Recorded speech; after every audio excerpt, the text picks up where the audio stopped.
Welcome to Rivet City. Please wait while the bridge extends.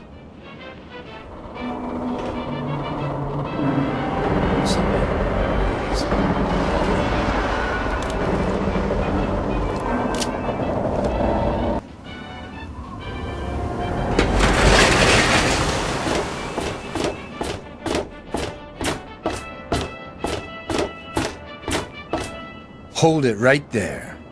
State your business in Rivet City. And who might your father be? If he lives on this boat, I know him. Dr. Lee, eh? Well, then I guess you'd have to ask Dr. Lee for more information. Go on up, then. She's probably in the science lab. But keep your nose clean, you hear me?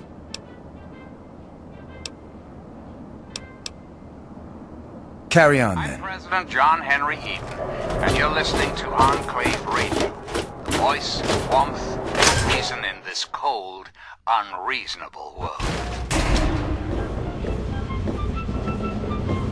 Want to do some buff out? Maybe a little psycho?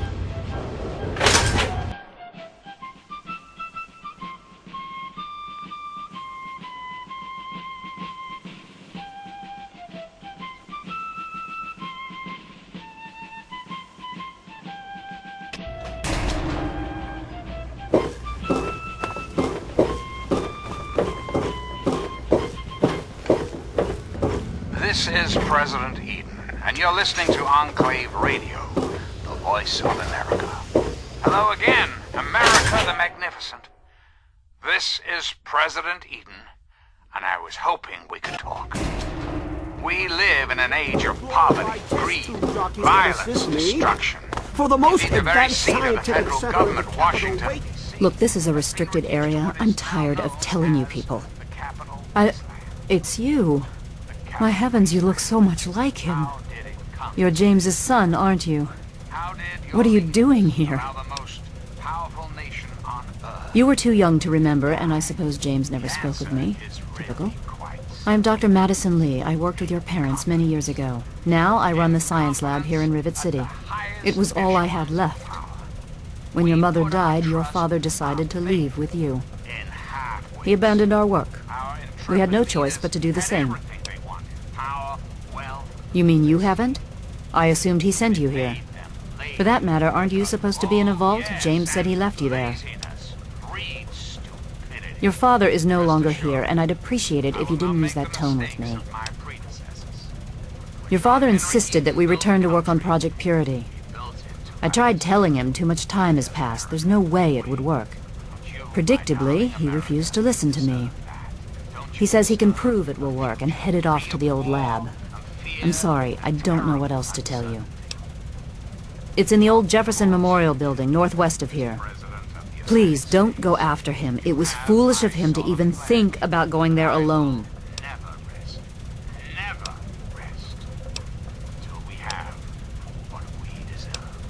Look, I don't want to be harsh, but I have problems of my own. I don't have the resources to support James's foolish endeavors or your chasing after him. I'm sorry. I suppose I can spare a few stim packs. It's not much, but it might make things easier for you. Till next time, this is John Henry Eden signing off. Good luck finding your father. Look, Dr. Zimmer, we've been over this. We don't know about... Yes, but Dr. Lee... Dr. Lee is trying to save lives, and your constant interruptions are interfering... You there. What are you, some kind of lab assistant? No, you look a bit more weathered. Are you by any chance for hire? To the point. I like that. Well, as it turns out, I've misplaced some very sensitive property. How do I put this in a way you'll understand? All you know of robots are those buckets of bolts, those Mr. Handshakers and whatnot. Well, that's not all a robot can be.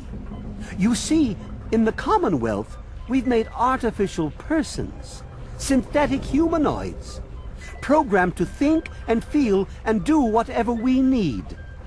And occasionally, they get confused and wander off.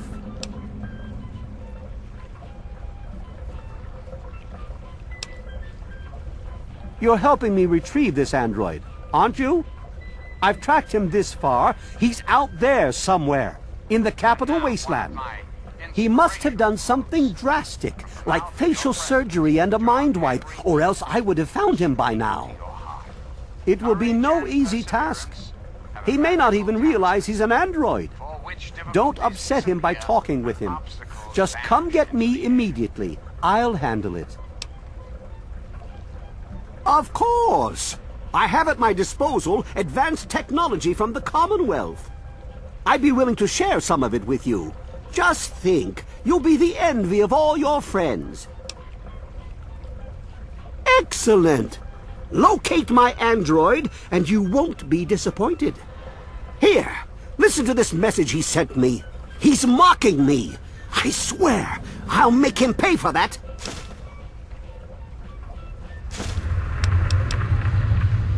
Of course you do.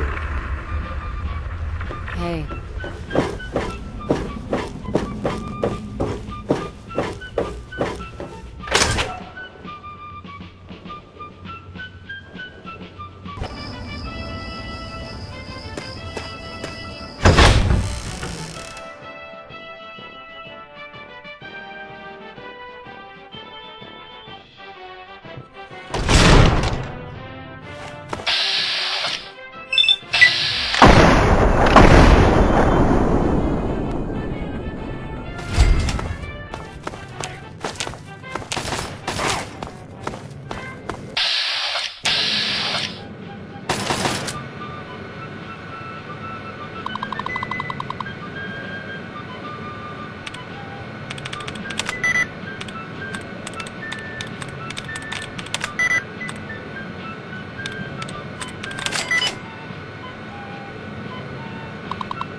I'm President John Henry Eden, and you're listening to Enclave Radio, the voice of reason in this cold, unreasonable world.